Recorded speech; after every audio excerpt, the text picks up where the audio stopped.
listener production.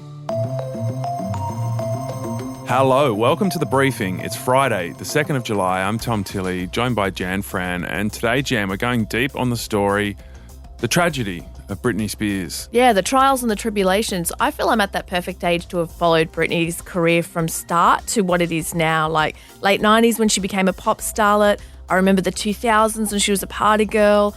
I remember the mid-2000s when she was a young mum that was really struggling with mental health issues and the tabloids were just going crazy, you know, all the way through to her Vegas residency to sort of where she is now, where she's asking to be free of this conservatorship that she's under. Yeah, I guess the point there is that you saw the rise where a lot of younger people have probably only seen the fall and the struggle. Yeah, depending on how old you are, actually, you know Britney's from different points of her life. Maybe you just know her from her Instagram account.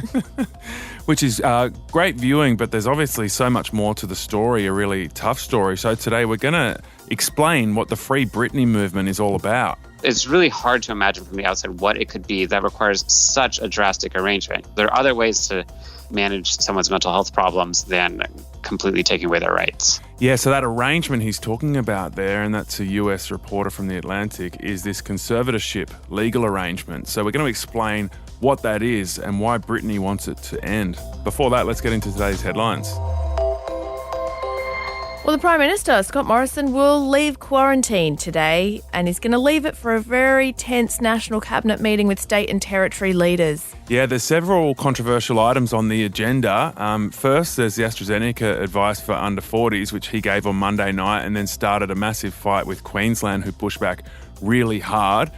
Plus, Victoria and Queensland are going to be calling for a massive reduction in overseas arrivals. Dan Andrews saying he wants a 75 to 80% drop in overseas arrivals, and Queensland are backing that call. Yeah, the PM also told News Corp that he's going to seek to broker deals with state and territory leaders to set minimum rates of vaccinations needed to avoid lockdown and to give travel exemptions to people who've been vaccinated as well. Yeah, that sounds kind of ambitious, doesn't it, to try and, talk about the future when we're in such a mess this week? A lot of our pandemic planning has been ambitious, and in many ways we haven't hit those ambitious targets, sadly.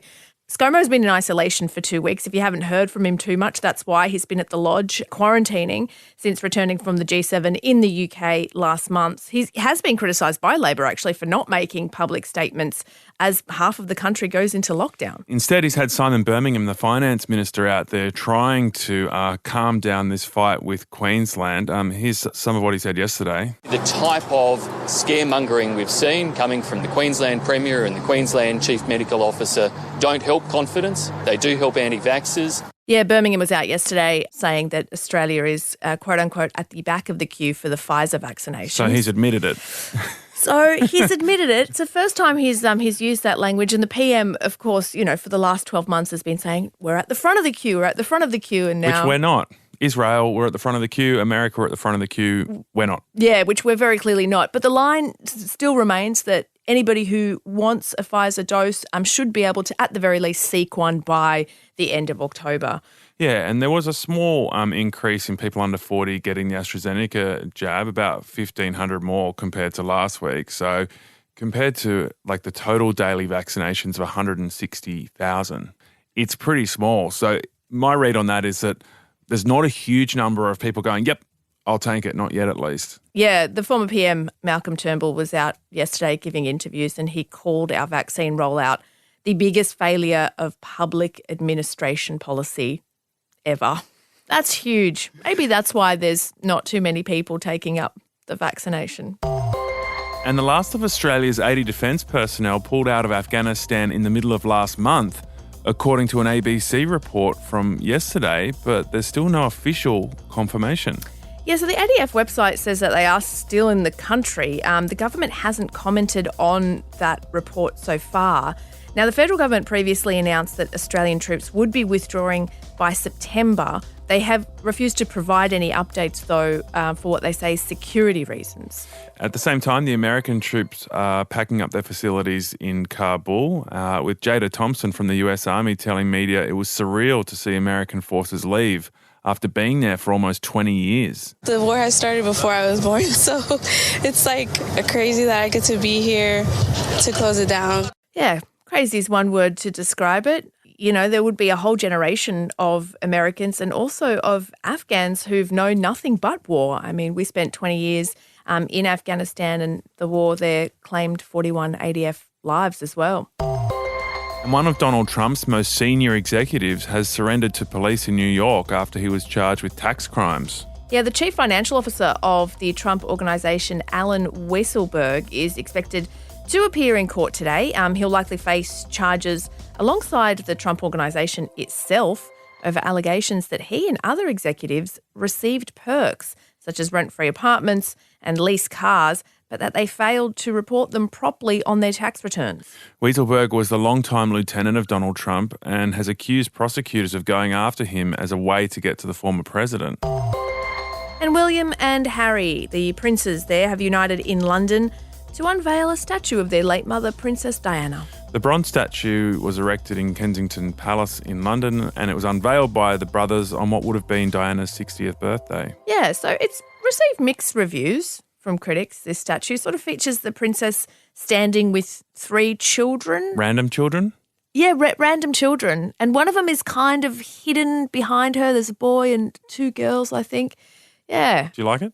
No, I don't love it. Why? I don't know. I'm not a fan of statues in general. I find them just a very bizarre thing. Tear them down? I mean, who knows? They might be tearing this one down in 50 years. I think she looks really nice in the statue. I just don't quite get the children. And one of them looks like a sort of a mini adult. Like, it just looks like they've got an adult and shrunken it down rather than get a young child. See, they haven't done a good job, have they? Because we're sitting here discussing whether one of the kids looks like an adult and what's going on, and it's not clear. Look, it got the brothers together. That warms my heart. It did. And there's fresh news related to today's briefing topic on Britney Spears. An LA judge has knocked out an attempt by Britney Spears to have her father taken out of this conservatorship arrangement. This ruling is a verdict on a petition filed by her lawyer several months ago to have Mr. Jamie Spears removed from the arrangement. Yeah, so that means that it's actually separate to the case that got the world's attention last week when she gave a very dramatic 24-minute testimony to the court. It's not that. That case is still playing out, as you're about to hear.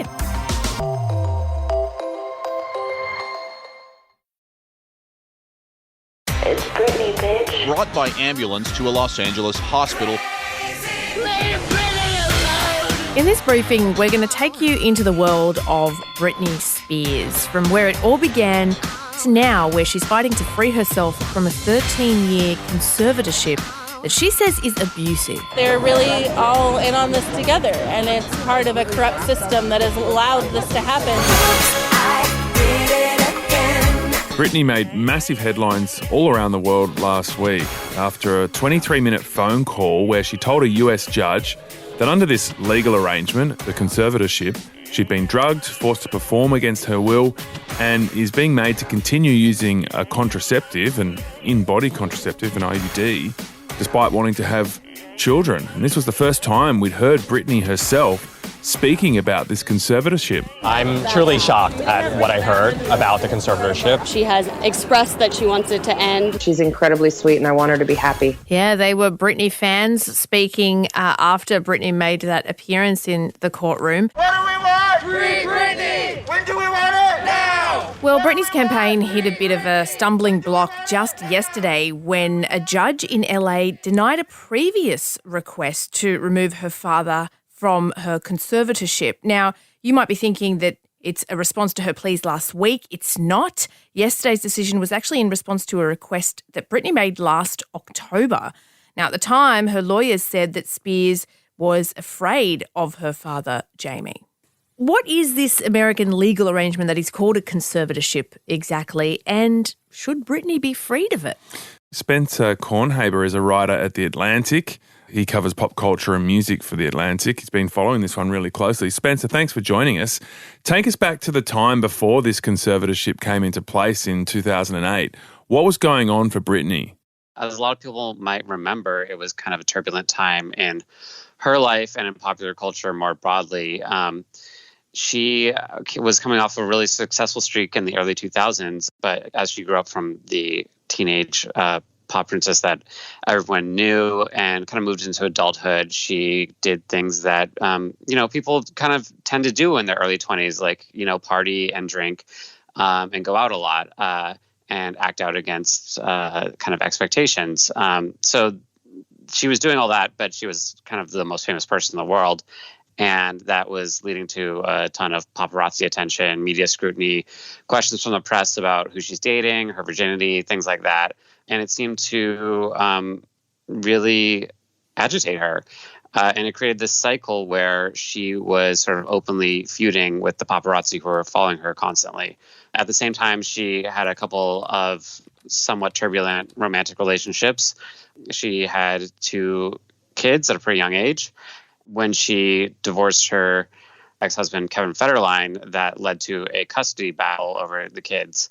That custody battle was happening at the same time that she was in the press being seen as acting erratically. And it kind of all came to a head in late 2007 and in 2008. That was the period when famously she shaved her head and attacked a paparazzi car with an umbrella. Don't, guys, please, guys, don't do this. She was determined to be possibly unfit to have custody of her children. There was a standoff over her giving up her children, and it resulted in her being committed to a psychiatric facility twice in 1 month. Another chapter in her long-running custody battle with ex-husband Kevin Federline over their 2 sons.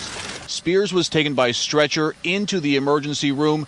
Her husband, Federline, was at the hospital when she arrived. That was the point at which her father stepped in and sought legal guardianship over her. So we don't have the exact equivalent of this conservatorship that her father sought over her. So before we get to the order that was placed on Britney, can you just sort of explain to us, just in general terms, what a conservatorship means in the US? It's basically an arrangement that gives a person or multiple people legal guardianship over someone else who is unable to take care of themselves. Typically, they're used for people who are severely mentally incapacitated, whether from an injury, dementia, Alzheimer, things like that. There are a couple of varieties of them that confer different rights to the guardian. In Britney's case, I believe that it's sort of bifurcated so that one guardian is in control of her finances and another is kind of in control of her personal decisions, medical decisions, kind of day-to-day life. These are arrangements that are enforced by the court.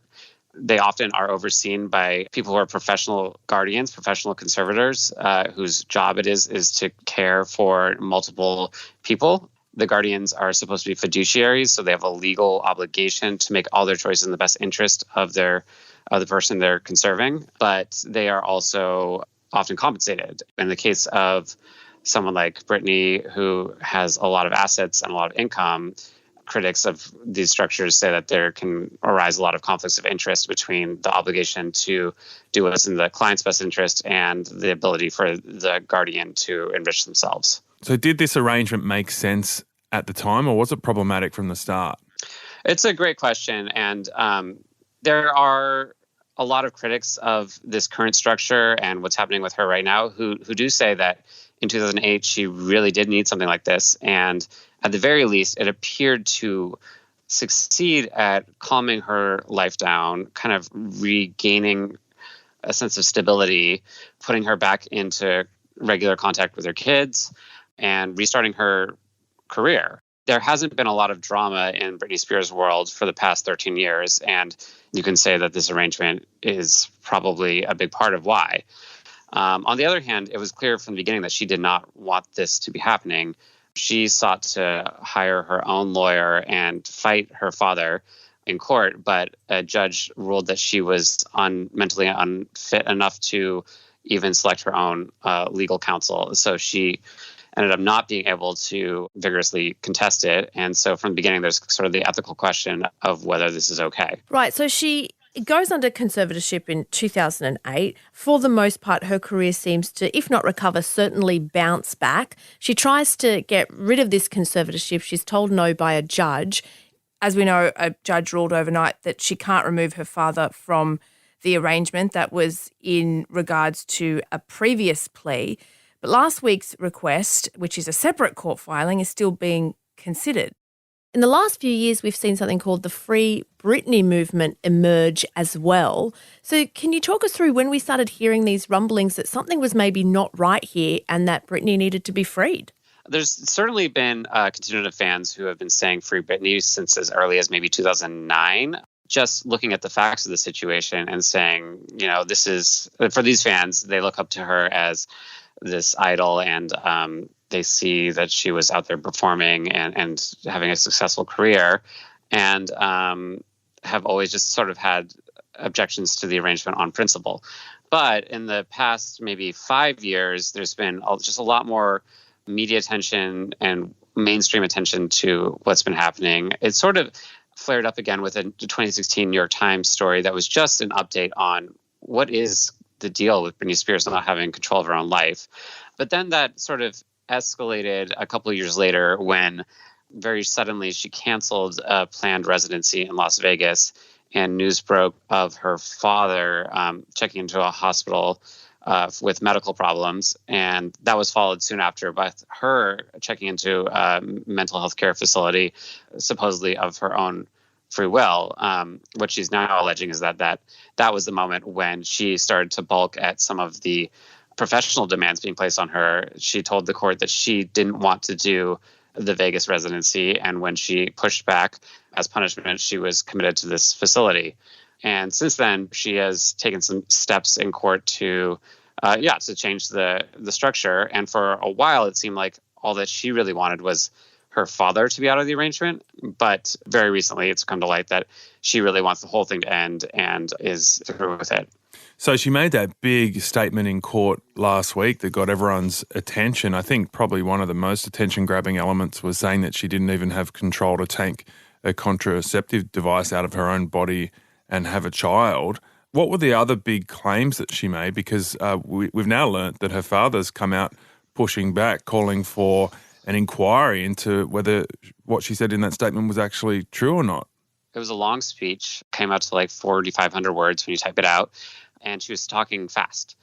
So there was a lot in it.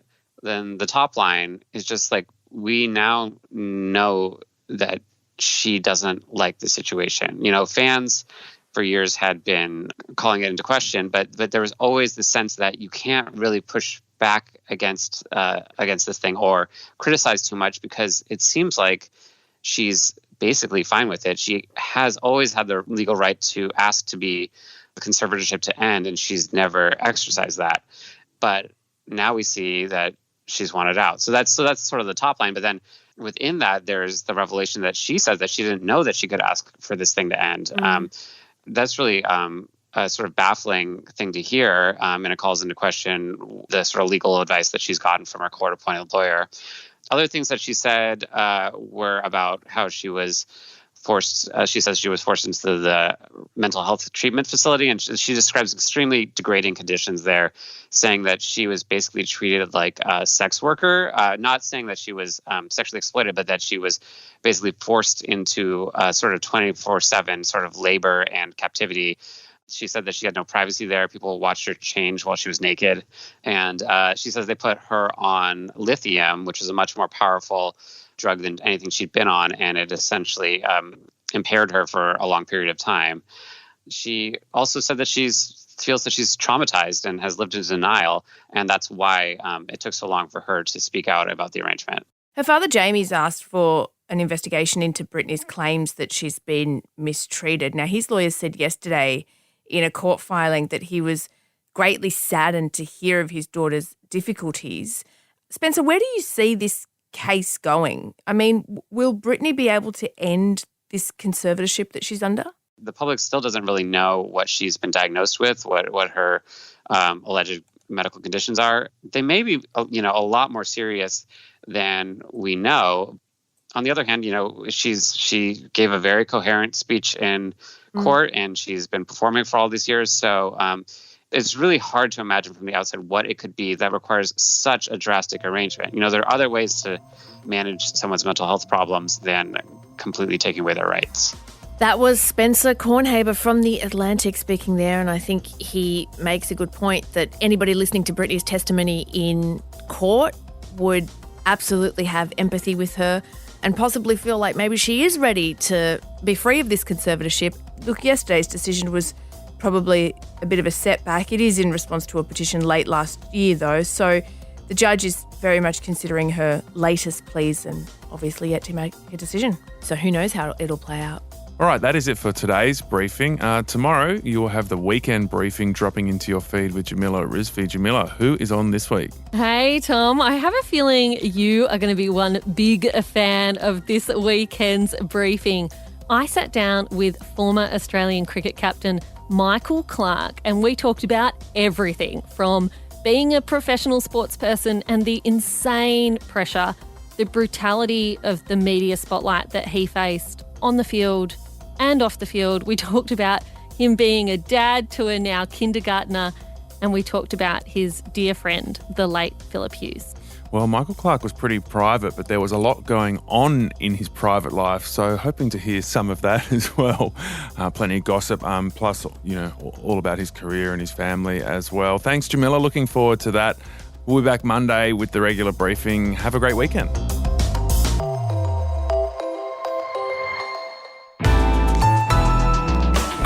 Listener.